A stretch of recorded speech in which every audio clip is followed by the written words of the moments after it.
जय हिंद दोस्तों। लास्ट के लेक्चर में हम लोग क्लास 7 की एनसीईआरटी हिस्ट्री कर रहे हैं और चैप्टर 1 हमने कवर कर लिया। आज चैप्टर 2 पर बात करेंगे और इसके साथ साथ यूपीएससी के प्रीवियस ईयर क्वेश्चन भी करते जा रहे हैं। तो ये आप कह सकते हैं कि यूपीएससी पीवाईक्यू की सीरीज ही है, बस हम लोग एनसीईआरटी को भी डिटेल में समझते हुए चल रहे हैं। और इसके अलावा हमारी प्रीवियस ईयर क्वेश्चन की भी सीरीज चल रही है जिसमें हम लोग बात कर रहे हैं हिस्ट्री के टॉपिक वाइज डिस्कशन की, जैसे हड़प्पन सिविलाइजेशन पर और वैदिक सिविलाइजेशन पर। ये सारे टॉपिक्स हमने कवर कर लिए और इसी तरह से धीरे धीरे हर सब्जेक्ट में आगे बढ़ेंगे। पहले हिस्ट्री को कवर कर लेते हैं। ये हमारा सेकंड चैप्टर है। चैप्टर का नाम है न्यू किंग्स एंड किंगडम्स, यानी हम लोग नए राजाओं और नए साम्राज्यों पर बात करेंगे ना। ये सवाल उठता है कि नए साम्राज्य यानी किस तरह के और किस टाइम पीरियड की बात की जा रही है। तो मैं आपको बता दूं, ये मेडिवल पीरियड पर हम लोग आ चुके हैं, एंशिएंट से। तो ब्रीफ टाइमलाइन समझेंगे कि 7th सेंचुरी के बाद की कहानी। और देखिए, अगर आप देखें 7th सेंचुरी से लेकर 12th सेंचुरी तक भारत के संदर्भ में, तो यहाँ पे काफ़ी सारे छोटे छोटे किंगडम हम लोग देखेंगे और अलग अलग जगहों में अलग अलग तरीके से ये फ्लरिश करते हैं। तो अगर आपको याद हो, 6th क्लास में हमने गुप्ता साम्राज्य के बारे में पढ़ा था, गुप्त वंश में। तो गुप्त वंश में अगर आप देखें तो 5th सेंचुरी तक चीज़ें चलती हैं, फिर 6th सेंचुरी के बाद धीरे धीरे डिसइंटीग्रेशन देखने को मिलता है। और इस तरह से आगे 7th सेंचुरी के बाद से किस तरह से अलग अलग जगहों में अलग अलग तरह के साम्राज्य स्थापित होते हैं, ये हम लोग आज के लेक्चर में देखेंगे। तो सबसे पहली चीज़ यहाँ पे जो आपको समझनी है, हम लोग बात कर रहे हैं 7th सेंचुरी की, अभी बहुत ही ब्रीफ टाइमलाइन पर बात करेंगे। तो आपको सबसे पहले मैप समझना है। देखिए, यहाँ से लेकर ये वाला जो पूरा एरिया है, ये राष्ट्रकूटों का है। वेरी इंपॉर्टेंट, ये किनका है? राष्ट्रकूटों का है, ध्यान रखिए। और यहाँ अगर आप ध्यान से देखें तो यहाँ पे चंदेल की बात की जा रही है। बंगाल वाले रीजन में पाल वंश है। पाल वंश पर सिविल सर्विसेज में क्वेश्चन भी आया हुआ है मेंस में, वो भी हम लोग करेंगे। और इसके अतिरिक्त अगर आप देखें तो पाल वंश हो गए, राष्ट्रकूट हो गए। और अगर नॉर्दर्न इंडिया की बात करें, राजस्थान वाले रीजन में स्पेशली, तो यहाँ पे आप चौहान देख सकते हैं। और गुर्जर प्रतिहार की भी बात करेंगे। गुर्जर प्रतिहार यानी अभी जो हमारे जो गुर्जर प्रतिहार हो गए, राष्ट्रकूट हो गए, पाल वंश हो गए, और चोल, अगर साउथ इंडिया में अगर आप देखें तो चोल हो गए। उसके बाद चौहान या चहमान आप कह लें। इन सब जगहों पर हम लोग, इन सब जो रीजन से, इन सब किंगडम से, इन पर हम लोग बात करेंगे। दोस्तों, एक सिनेरियो यहाँ पे क्रिएट करते हैं, समझते हैं किस तरह की चीज़ें चल रही थी 7th सेंचुरी के बाद से।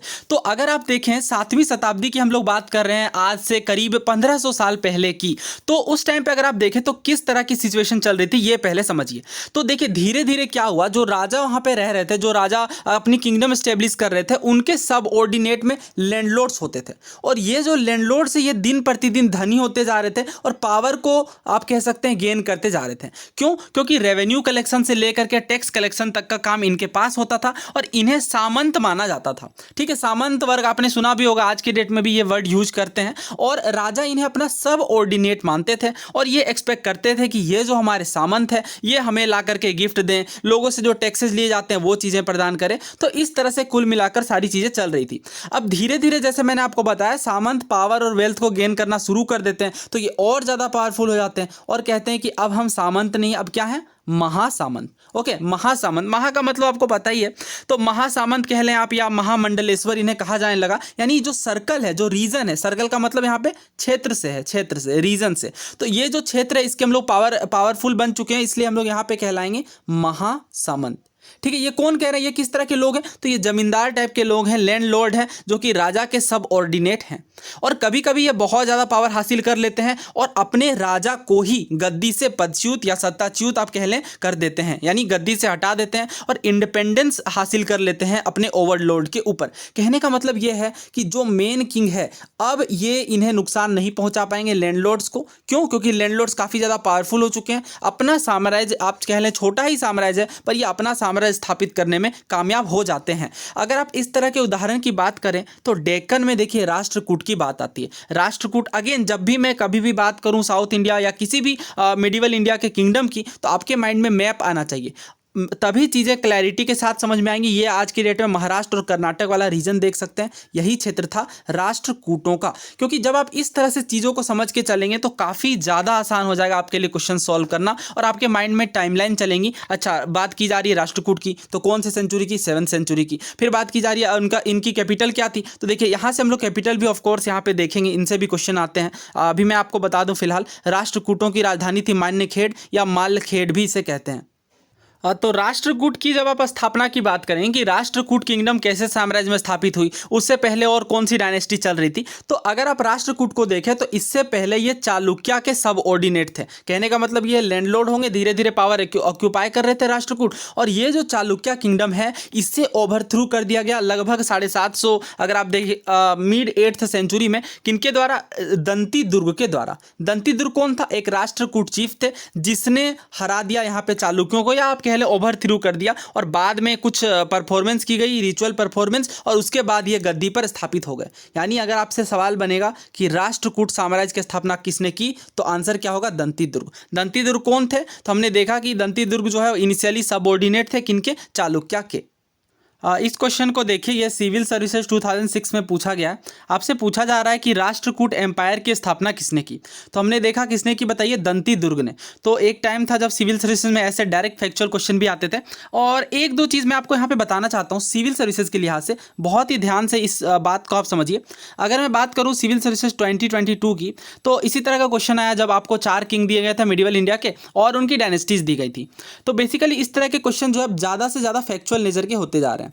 तो अगर आप लूसेंट देखें और अरिहंत देखें, इनसे भी 3-4 क्वेश्चन मिडिवल और एंशिएंट के की टर्म के ऊपर पूछे जा रहे हैं, तो उन चीज़ों को हम करेंगे क्योंकि, लेकिन यहाँ पे बुनियादी जो आपके बेसिक्स है वो एनसीईआरटी से ही क्लियर होने चाहिए, और क्लियर करना भी ज़रूरी होता है। कोई शॉर्टकट यहाँ पे नहीं होना चाहिए यूपीएससी के एग्जाम्स में। तो इस बात का आप ध्यान रखिए। और राष्ट्रकूट, हाँ, राष्ट्रकूट एम्पायर की हमने बात कर ली, दंती दुर्ग। नाउ आगे बढ़ते हैं।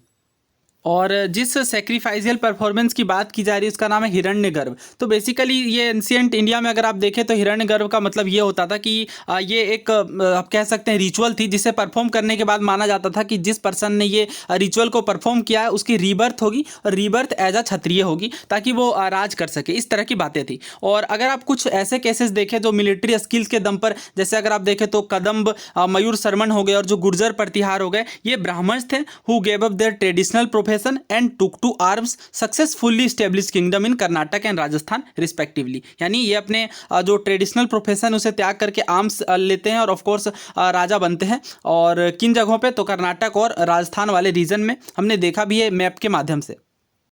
अगर आप यहाँ पे देखें तो ये नरसिंह अवतार की तस्वीर है, और ये जो रिलीफ है केव की, ये केव नंबर 15 में एलोरा में देखने को मिलती है, और ये राष्ट्रकूट के टाइम पीरियड की है। दोस्तों, केव्स, आर्किटेक्चर, इन चीज़ों पर तो सेपरेट में आर्ट एंड कल्चर के तहत बात की जानी चाहिए, बट आइए फिर भी कर लेते हैं कुछ क्वेश्चंस को, और बाकी के ऑफ कोर्स करेंगे ही आर्ट एंड कल्चर की सीरीज़ में। तो ये प्रश्न देखिए, अभी हाल ही में स्टेट पीएससी एमपीपीएससी में पूछा गया। आपसे पूछा जा रहा है to which period do the sites of Ellora and Elephanta belongs. तो एलोरा की गुफाएं अभी हमने देखी, किस डायनेस्टी से बिलोंग करती है? राष्ट्रकूट डायनेस्टी से। ऑप्शन सी यहाँ पे करेक्ट है। राष्ट्रकूट डायनेस्टी के किस राजा ने एलोरा के कैलाश टेम्पल्स को बनवाया है? तो इसका करेक्ट आंसर होगा ऑप्शन डी, कृष्ण फर्स्ट। तो ये आपको ध्यान रखना है, राजा का नाम क्या है? कृष्ण फर्स्ट। किस डायनेस्टी से हैं? राष्ट्रकूट डायनेस्टी से। क्या किया इन्होंने? तो कैलाश टेम्पल जो है, Kailash temple, okay, Kailash temple को, जो कि एलोरा में है, एलोरा का पार्ट है, उसे बिल्ड किया है, बनवाया है। ये सीडीएस का क्वेश्चन है, मुझे बहुत अच्छा लगा ये क्वेश्चन। ये सिविल सर्विसेज के पैटर्न पे है। अगर आप देखें तो इस तरह के बहुत बार क्वेश्चन सिविल सर्विसेज में डायरेक्टली आए हैं। आपसे पूछा जा रहा है कि कैलाशनाथ टेम्पल जो कि एलोरा में है और जो मम्मलपुरम का सोर टेम्पल है, इन दोनों में क्या समानता देखने को मिलती है? पहला कहा जा रहा है दोनों ही नागर आर्किटेक्चर का पार्ट है। तो अभी तो हमने नागर द्रविड़ स्टाइल को नहीं किया, बट मैं आपको ब्रीफ में बता दूँ कि जो सदर्न इंडिया में मंदिर बनाई गई हैं उनमें द्रविड़ शैली का यूज़ हुआ है, और जो नॉर्दर्न इंडिया में जो मंदिरें बनाई गई उनमें नागर शैली का यूज़ हुआ है और देखने को मिलता है। तो ये बात तो गलत है, क्योंकि अगर आप यहाँ ध्यान से देखें तो कैलाशनाथ टेम्पल, जैसा कि हमने बात की, ये महाराष्ट्र वाले रीजन में देखने को मिलेगा, और ये तमिलनाडु में। तो काफ़ी ज़्यादा डिफरेंसेस है, एक नागर स्टाइल में, दूसरा द्रविड़ स्टाइल में देखने को मिलेगा। तो ये गलत है। दूसरा कहा जा रहा है दोनों ही सॉलिड रॉक से कार्ड आउट किया गया। तो ये हम लोग देख सकते हैं, क्योंकि इसमें रॉक कट की बात करें हम लोग, रॉक कट केव्स की। तीसरा देखिए दोनों गुप्ता पीरियड के टेम्पल से। तो गुप्ता पीरियड तो हमें पता है 5th-6th सेंचुरी के आसपास की है, बट यहाँ पे अगर आप देखें तो कैलाशनाथ टेम्पल, जैसा कि हमने बात की, राष्ट्रकूट के टाइम पीरियड के, जो कि काफ़ी बाद की है। और वैसे भी आप आसानी से समझ सकते हैं कि जो गुप्ता किंगडम है वो शायद ही तमिलनाडु के रीजन तक पहुँचा हो, क्योंकि तमिलनाडु में हमें स्टार्टिंग से ही पता है चोल और अलग अलग राज्य के साम्राज्य थी, वहाँ पर कभी भी गुप्ता डायनेस्टी का राज नहीं रहा। तो ये ऑप्शन को एलिमिनेट करना काफ़ी सरल है। Both were built under the patronage of Pallava king. Pallava king कैसे हो गए? पल्लव किंग तो महाराष्ट्र वाले रीजन तक पहुंची ही नहीं थी, आसानी से आप एलिमिनेट कर सकते हैं। तो करेक्ट आंसर क्या होगा फिर, both are carved out from solid rocks, यानी ठोस चट्टानों को काट करके बनाए गए हैं। ऐसे तो बहुत सारे क्वेश्चन आए हैं अजंता एलोरा के ऊपर, बट सेपरेट में बात करेंगे। और नाउ आगे बढ़ते हैं।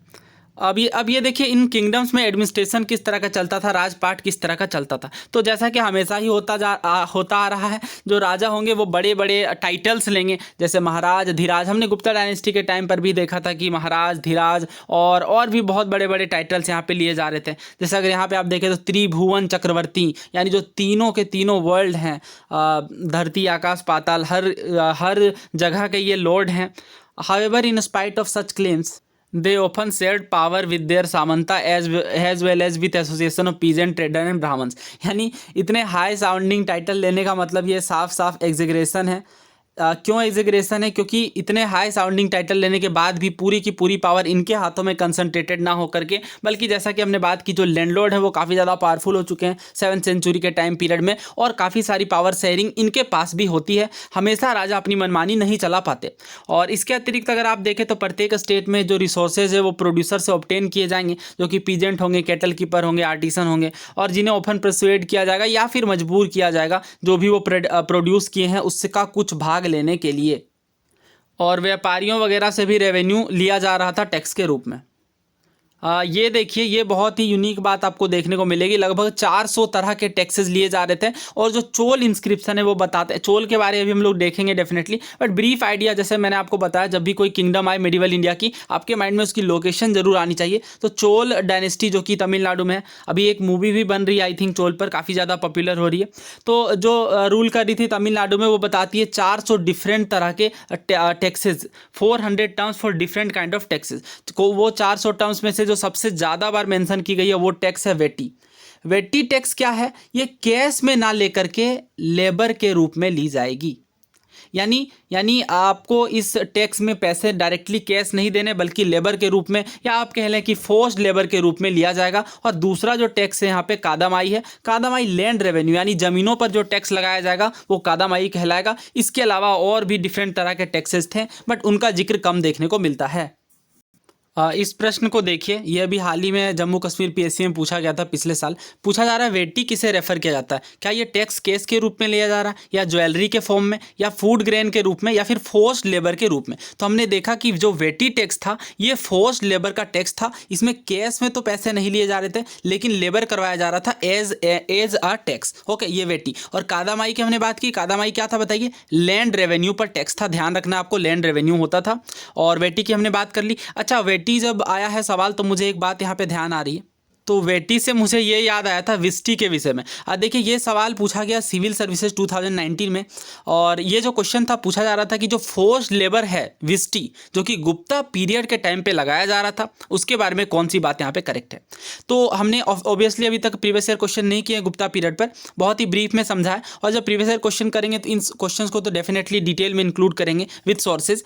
तो यहाँ पे देखिए क्या बताया जा रहा है, जो गुप्ता पीरियड की बात की जा रही है, उसमें एक फोर्स्ड टैक्स लिया जाता था, फोर्स्ड लेबर के रूप में टैक्स लिया जाता था। उस टैक्स का नाम था विस्टी। तो आप देख रहे हैं वर्ड्स भी मैच कर रहे हैं। जो 200-300 सालों बाद चोला डायनेस्टी के द्वारा जो टैक्स लगाया जा रहा है उसका नाम है वेटी। और चूंकि हो सकता है सदर्न प्रोनाउंसिएशन के कारण ये विस्टी को वेटी बना दिया गया हो, थोड़ा इन्फ्लुएंस हो। तो इस तरह की बातें हैं। तो जब आप इन चीज़ों को लिंक करके पढ़ लेंगे, अब जबकि आपके माइंड में कभी वेटी आएगी तो आपका विस्टी भी आएगी, और आपको ध्यान आएगा अच्छा सिविल सर्विसेज में क्वेश्चन पूछा भी गया है और भी बहुत सारे एग्जाम में पूछा गया। तो आइए इस क्वेश्चन को हल करते हैं। यहाँ पे आपको ध्यान देना है, करेक्ट पूछा गया है ना कि नॉट करेक्ट।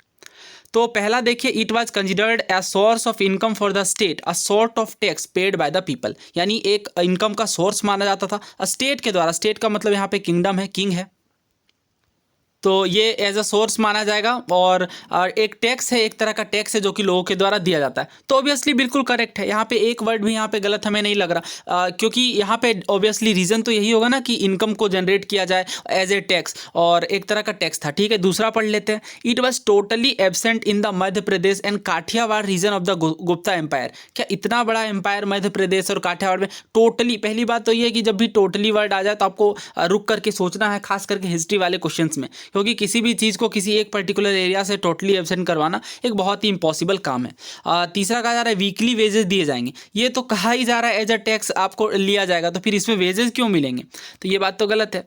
चौथा कहा जा रहा है जो एल्डेस्ट सन होगा लेबरर का उसे फोर्स्ड लेबरर के रूप में भेजा जाए, नहीं ऐसा कुछ नहीं है, जिस पर्सन पर टैक्स लगाया गया वही यहाँ पे काम करेगा, तो फर्स्ट यहाँ पे बिल्कुल करेक्ट है। इस क्वेश्चन को देखिए, ये यूपीएससी सीएपीएफ 2017 में पूछा गया है, गुप्त वंश से ही पूछा जा रहा है, कौन सा कथन यहाँ पे सही नहीं है। पहला कहा जा रहा है कि जो फोर्स्ड लेबर है विस्टी, ये ज़्यादा कॉमन हो गया पहले के मुकाबले, तो बिल्कुल सही है। जो गुप्ता पीरियड है हमने देखा कि किस तरह से बाकी रीजन्स में मध्य प्रदेश, काठियावाड़, हर रीजन में लगाए जा रहे थे और ये बहुत ज़्यादा कॉमन हो गया। दूसरा देखिए, a passage in the Vishnu Purana refers to the Guptas enjoying all the territories along the Ganga up to the Prayag, तो बिल्कुल सही है। विष्णु पुराण में इस बात का जिक्र भी मिलता है कि गुप्ता जो है वो बहुत सारी टेरिटरीज को, यानी गंगा रीजन तक भी ये टेरिटरी को ऑक्यूपाई किए हुए हैं। और तीसरा देखिए, जब Mehrauli inscription suggest that Chandragupta fought against a confederacy of enemies in Bengal and also led a campaign into the Punjab, ये भी बिल्कुल सही है। और चौथा देखिए, Saurashtra was not a part of Gupta empire, तो अगर आप ध्यान से इसे सोचें, सौराष्ट्र जो कि गुजरात का पार्ट है मॉडर्न डे में, इन रीजन तक भी एक्सटेंड कर दिया गया था। जो बहुत ज़्यादा महान राजा हैं गुप्ता डायनेस्टी के, जैसे चंद्रगुप्त द्वितीय हो गए, इसके बाद समुद्रगुप्त हो गए, ये काफ़ी ज़्यादा एरिया को बढ़ाएं। और अगर आप देखें तो इस बात को, तो ये यहाँ पे गलत है, क्योंकि सौराष्ट्र बिल्कुल पार्ट था गुप्ता एम्पायर का। और ये क्वेश्चन भी पूछा गया, देखिए आरआरसी ग्रुप डी में पूछा जा रहा है, जो चंद्रगुप्त सेकंड है वो गुप्ता डायनेस्टी, गुप्ता किंगडम के, वो गुजरात तक, यानी गुजरात के सौराष्ट्र और बाकी रीजन तक किस एडी में अपने किंगडम को एक्सटेंड कर देते हैं, तो बहुत डिफिकल्ट और आप कह सकते हैं कि फैक्चुअल क्वेश्चन है। तो इसका करेक्ट आंसर वैसे 910 एडी है।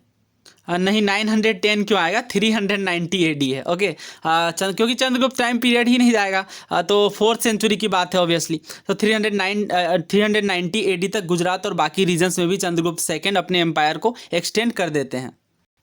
तो यहाँ पे आप साफ साफ पढ़ सकते हैं कि ये जो रिसोर्सेज हैं, ये जो टैक्सेस लिए जा रहे हैं, इन्हें किंग्स के एस्टेब्लिशमेंट के लिए यूज़ किया जाएगा, और टेम्पल, किले और इन चीज़ों के निर्माण के लिए भी इन पैसों का इस्तेमाल किया जाएगा। इसके अतिरिक्त कभी कभी अगर युद्ध हुए, फाइट वॉर्स के लिए, और बाकी जैसे वेल्थ के एक्विजिशन की बात हो गई, जो कि प्लंडर के फॉर्म में की जाती थी, लैंड और बाकी जगहों पर एक्सेस के लिए भी इन पैसों की ज़रूरत पड़ती थी, और इन जो टैक्सेस के रूप में लिए जा रहे थे, इनका इस्तेमाल किया जा रहा था।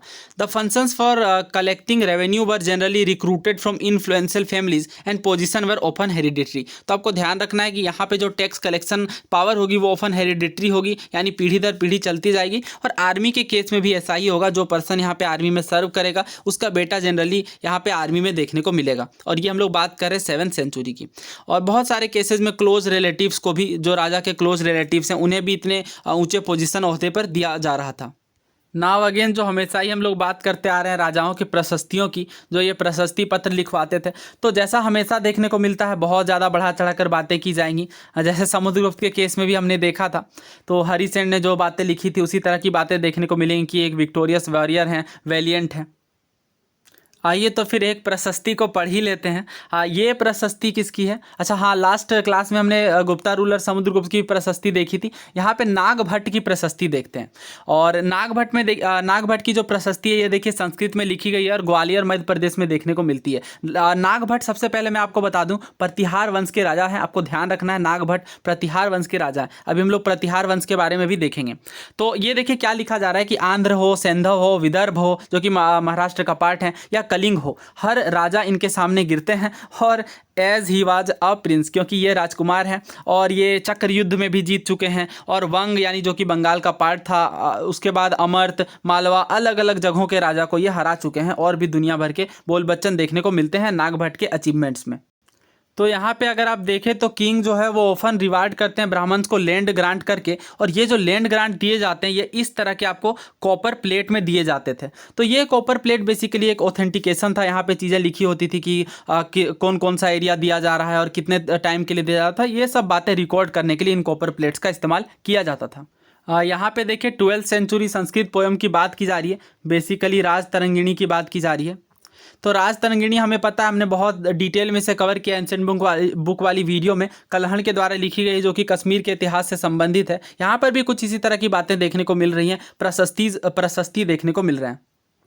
दोस्तों अब बात करेंगे वेरी इंपॉर्टेंट ट्रिपार्टाइट स्ट्रगल के ऊपर। देखिए ट्रिपार्टाइट स्ट्रगल क्या है, तीन अलग अलग जगहों के किंगडम जो है यहाँ पे कन्नौज को ऑक्यूपाई करने के लिए ये युद्ध लड़ते हैं। और कौन कौन से हैं यहाँ पे शामिल, ये देखिए जो रूलर्स हैं, पहला है गुर्जर प्रतिहार, दूसरा राष्ट्रकूट, तीसरा पाल डायनेस्टी। और ये तीनों कन्नौज पर कंट्रोल करना चाहते हैं, इसलिए ये ट्रिपार्टाइट स्ट्रगल देखने को मिलता है। सो आइए फिर मैप की ओर बढ़ते हैं। तो ये देखिए यहाँ पे पाल है और गुर्जर प्रतिहार और ये राष्ट्रकूट, और ये कब्जा क्या करना चाह रहे हैं, कन्नौज को, कन्नौज पर कंट्रोल करना चाह रहे हैं। क्योंकि आप देख सकते हैं कन्नौज कितनी इंपॉर्टेंट लोकेशन पर है और गंगा वैली पर होने के कारण काफ़ी, आप कह सकते हैं काफ़ी प्रोडक्शन, क्रॉप प्रोडक्शन भी देखने को मिलती थी।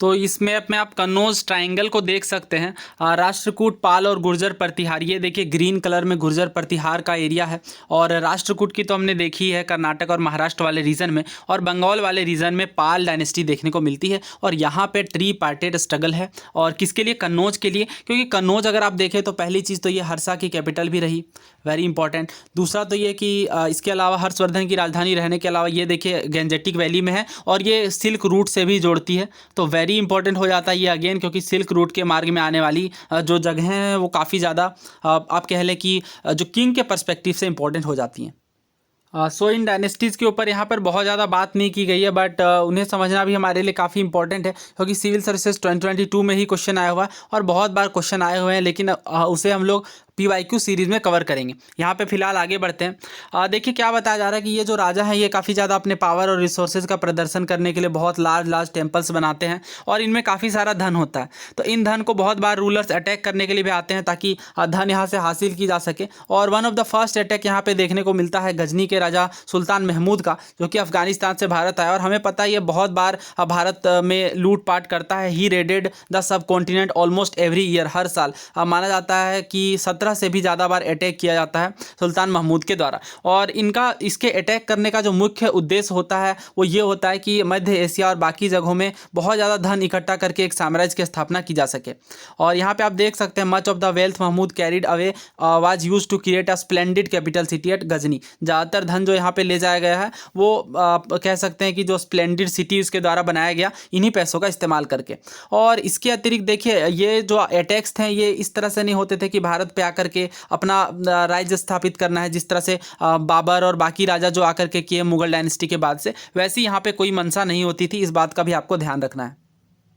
सो देखिए इस तरह के क्वेश्चन भी बहुत बार एग्जाम में पूछे जाते हैं कि महमूद ऑफ गजनी के इन्वेजन के पीछे का जो मुख्य उद्देश्य है वो क्या था। तो अब हमने देखा सबसे जो मुख्य उद्देश्य था वो धन ज़्यादा से ज़्यादा इकट्ठे करना, और धन को इकट्ठे करके अपने एरिया में वो ले जाते थे। जैसे गजनी वाला जो रीजन था वहाँ पे, और बड़े बड़े वहाँ पे किले बनाए जाते थे, और जो भी अपना राजा के द्वारा खर्चे किए जाते थे।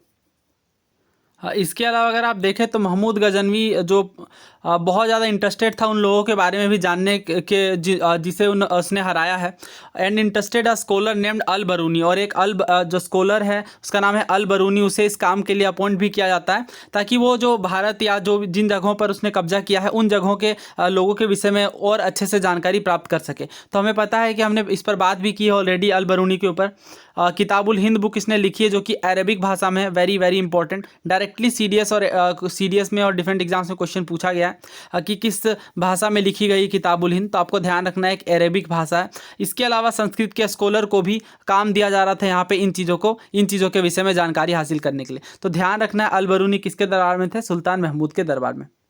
ना जब कोर्ट पोएट की बात आई है तो मैं आपको बता दूं कि महमूद गजनवी के कोर्ट पोएट का नाम फिरदौसी था, वेरी वेरी इंपॉर्टेंट। बहुत बार स्टेट PSCs और डिफरेंट एग्जाम्स में पूछा गया, ये गुजरात PSC में भी पूछा गया है। 2018 में पूछा जा रहा है कि जो पर्शियन पोएट फिरदौसी है जिसने शाहनामा लिखा वो किसके दरबार से संबंधित था। तो आपको ध्यान रखना है सुल्तान महमूद। बहुत सारे लोग यहाँ पे मोहम्मद गौरी सोचते हैं, बिल्कुल नहीं।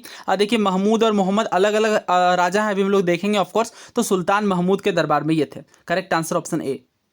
और यहाँ पे क्या होता है जब ये राजा आते हैं दूसरे जगहों से, और यहाँ पे बहुत बार वारफेयर देखने को मिलती है। इसमें से एक और वारफेयर के बारे में यहाँ पे बताया गया है चौहान या चहमान के विषय में, जो कि दिल्ली और अजमेर वाले रीजन में राज करते थे। और यहाँ पे अगर आप देखें they attempted to expand their control to the west and the east where they were opposed by Chalukya of Gujarat and Garhwals of western Uttar Pradesh. तो ऑफकोर्स हमने बात की कि अपने एम्पायर को बढ़ाने का प्रयास करते थे, लेकिन बाकी जगहों के रूलर भी इतने फॉर्मिडेबल, इतने मजबूत होते थे कि उन्हें एरिया बढ़ाने का मौका नहीं मिल पा रहा था। और हमें पता भी है पृथ्वीराज थर्ड के विषय में, जो पृथ्वीराज चौहान और इनके बीच जो तराइन का युद्ध होता है, गौरी और पृथ्वीराज चौहान के बीच 1191 में पहला युद्ध होता है तराइन का, और 1192 में दूसरा। इस विषय में हम लोग बात करेंगे बहुत डिटेल में। फिलहाल आप समझिए। और अगले साल जैसे हमने यहाँ पे पता है कि पहली बार मोहम्मद गौरी हार जाता है, लेकिन दूसरी बार ये 1192 में जीत जाता है पृथ्वीराज थर्ड से। इस टॉपिक में हम लोग इतना ही डिस्कस करते हैं, बाकी चीज़ें प्रीवियस ईयर क्वेश्चन में डिस्कस करेंगे। और भी बहुत सारे पॉइंट यहाँ पे हैं जो इस बुक के अंदर डेफिनेटली नहीं है ना। बात करते हैं चोल साम्राज्य के विषय में। तो चोल साम्राज्य के विषय में डिटेल से समझते हैं। तो सवाल ये उठता है कि चोल जो है वो अपना पावर कैसे स्टेब्लिश करते हैं। तो जैसा कि हमने देखा ऑलरेडी कि जो राजा के सबऑर्डिनेट है वो बहुत बार राजा को ओवरथ्रू कर रहे थे। तो ऐसा ही यहाँ पे भी देखने को मिला। एक मोटरियर नाम का एक स्मॉल डायनेस्टी होती है जो कि कावेरी डेल्टा में अपने पावर को हेल्ड करती है, और ये पल्लवा किंग के सबऑर्डिनेट होते हैं। लेकिन अगर आप देखें तो ये जो विजयालय हैं चोल डायनेस्टी के ही, ये जो कि उरयूर से बिलोंग करते हैं, captured the delta from the मोटरियर in the middle of the 9th century. उसके बाद ये जो मोटरियर हैं इस एरिया में डेल्टा को कैप्चर करते हैं, और इसके बाद ये अपना साम्राज्य स्थापित करते हैं। और इनकी राजधानी की अगर बात की जाए तो थंजावुर में, और एक टेम्पल भी वहाँ पे स्टेब्लिश की जाती है, बनाई जाती है। सबसे पावरफुल चोला रूलर की बात करें तो राजा राज फर्स्ट का नाम आएगा, और ये राजा बनते हैं 985 में, और बहुत सारे एरिया को ये ऑक्यूपाई करते हैं। और राजा राज के जो बेटे हैं राजेंद्र फर्स्ट, ये और भी ज़्यादा एरिया को ऑक्यूपाई करते हैं, और श्रीलंका और बाकी जगहों तक भी अपने एरिया को एक्सटेंड कर देते हैं। देखिए श्रीलंका का प्राचीन नाम सिलोन था, तो यहाँ पे सिलोन वर्ड ज़्यादा अप्रोप्रिएट होगा, क्योंकि जो एरिया ऑक्यूपाई किया गया राजा राज के द्वारा उसे और ज़्यादा बढ़ा दिया गया राजेंद्र फर्स्ट के द्वारा, जो कि राजा राज के बेटे थे। इस क्वेश्चन को देखिए, ये सिविल सर्विसेज 2001 में पूछा गया है। यहाँ पे आपसे पूछा जा रहा है कि किस चोला किंग ने सिलोन को कंकर किया था। सिलोन का मतलब श्रीलंका। तो अभी मैंने आपको बहुत ही ध्यान से ये समझाया, बहुत अच्छे से इसे समझ लीजिए कि राजा राज फर्स्ट तो बहुत सारे एरिया को ऑक्यूपाई करते हैं, लेकिन श्रीलंका और बाकी रीजन्स तक नहीं पहुँच पाते। लेकिन इनका जो बेटा है राजेंद्र फर्स्ट कह लें आप, तो ये बहुत सारे एरिया को, इवन जो सिलोन जो कि आज के डेट का श्रीलंका है, उसे भी कंकर कर लिया जाता है। तो करेक्ट आंसर यहाँ पे राजेंद्र है। बहुत सारे लोग यहाँ पे राजा राज और राजेंद्र के बीच कंफ्यूज होते हैं, आपको अच्छे से इसे क्लियर रखना है। इसका करेक्ट आंसर ऑप्शन सी है। तो ये भी कह सकते हैं आप किस क्लास की एनसीईआरटी से, क्योंकि आप यहाँ पे देखें तो राजेंद्र फर्स्ट कंटिन्यू करते हैं इनके पॉलिसी को, और गंगा वैली, श्रीलंका और बाकी जगहों पर भी अपना साम्राज्य स्थापित करने में सक्षम होते हैं, या यूँ कह लें कि इन एरिया में भी रेड करते हैं।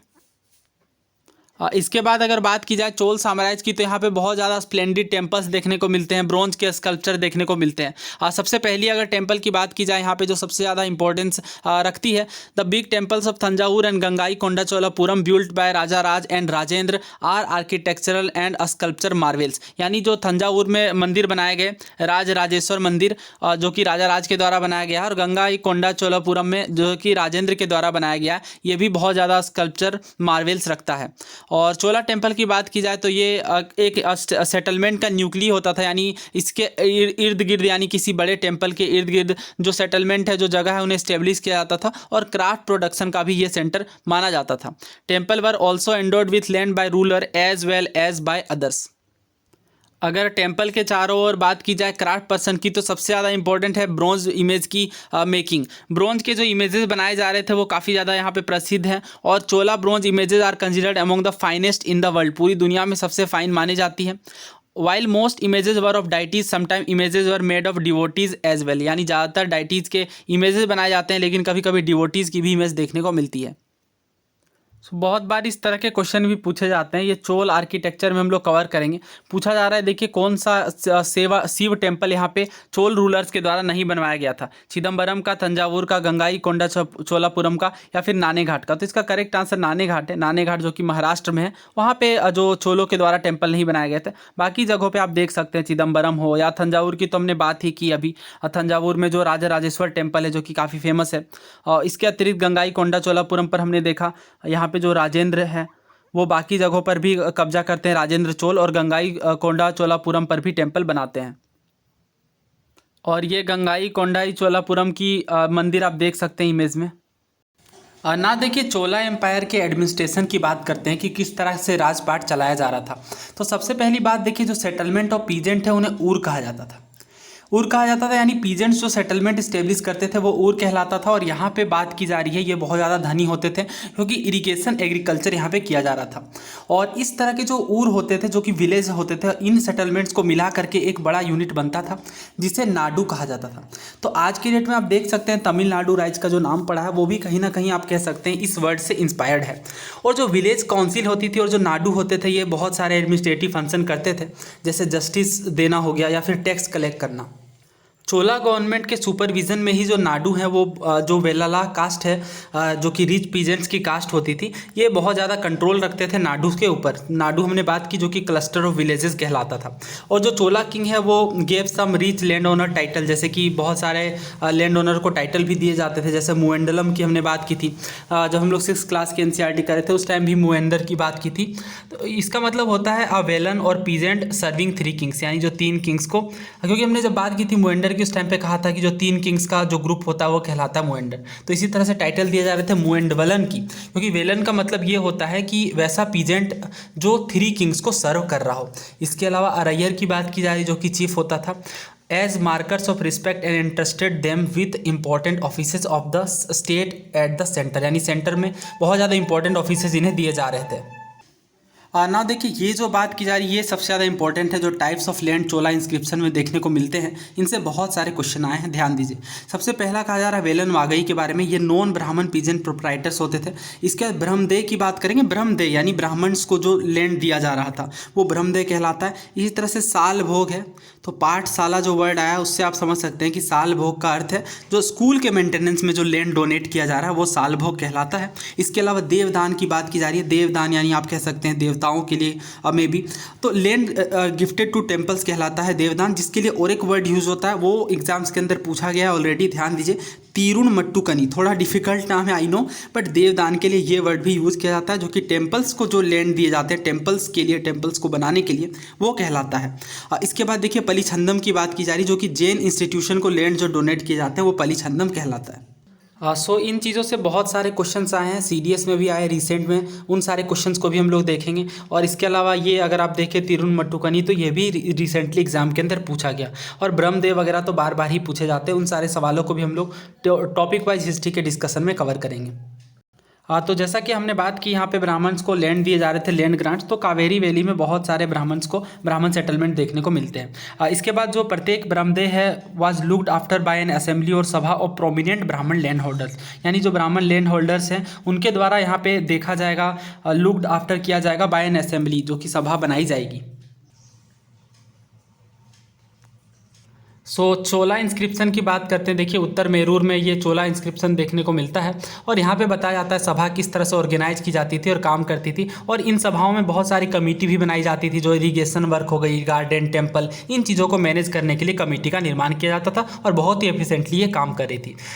तो देखिए यहाँ पर हमारा चैप्टर होता है एंड, और ये कुछ बातें दी गई हैं इंस्क्रिप्शन और टेक्स्ट के विषय में, वही बातें की गई है जो हमने अभी यहाँ पे बताई उत्तर मेरूर इंस्क्रिप्शन के विषय में, कि कमेटी किस तरह से फंक्शन करेगी, इन्हें किन किन चीज़ों का नॉलेज होना चाहिए, कमेटी के लिए एलिजिबल कौन होंगे, इस तरह की बातें यहाँ पे देखने को मिलती हैं। तो ये सब हमने कवर कर लिया। ये देखिए टांग डायनेस्टी के बारे में बहुत ब्रीफ में बताया गया है कि चाइना के अंदर इसी टाइम पीरियड में टांग डायनेस्टी देखने को मिलती है और कैपिटल की बात की जा रही है, जो कि हमारे लिए इंपॉर्टेंट नहीं है, बस ये बता दिया गया कि बाकी जगहों में किस तरह की चीज़ें चल रही थी यहाँ पे। तो यहाँ पे चैप्टर होता है हमारा एंड, और उम्मीद है आपको ये वीडियो पसंद आई होगी। और टॉपिक वाइज PYQ में इनसे बहुत सारे जो PYQs आए उन्हें भी कवर करेंगे। तो आप अपने दोस्तों के साथ भी इस सीरीज़ को ज़रूर शेयर करें। Thank you so much.